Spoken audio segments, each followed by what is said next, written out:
ఎన్ని శ్రమలు ఎదురైనా పర్వాలేదు నా జీవితంలో, ఎన్ని కష్టాలు ఎదురైపోయినా పర్వాలేదు నా బ్రతుకులో, ఏది ఏమైపోయినా పర్వాలేదు, కానీ నేను మాత్రం పాపంతో రాజీ పడే జీవితాన్ని మాత్రం నేను బ్రతుకును, నేను గడపను.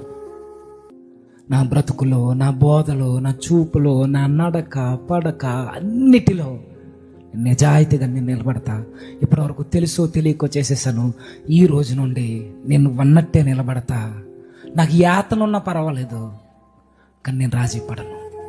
నాకు శ్రమలున్నా పర్వాలేదు, కానీ నేను వెనకడుగేయను.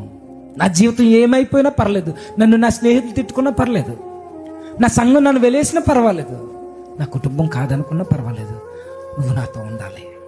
వచ్చాము, వెళ్ళిపోయాము, ఏదో విన్నాం, నేర్చుకున్నాం.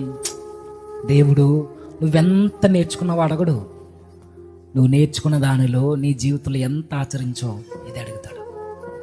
నీకు ఎన్ని డాక్టర్స్ తెలుసు అవసరం లేదు ప్రభువుకి, సెకండరీ అదే.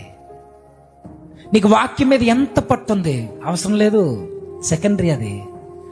నువ్వు వాక్యపు పట్టు కిందకి వెళ్ళావా లేదా, వాక్యం నీ మీద పట్టు సాధించిందా లేదా, ఇది అడుగుతాడు దేవుడు.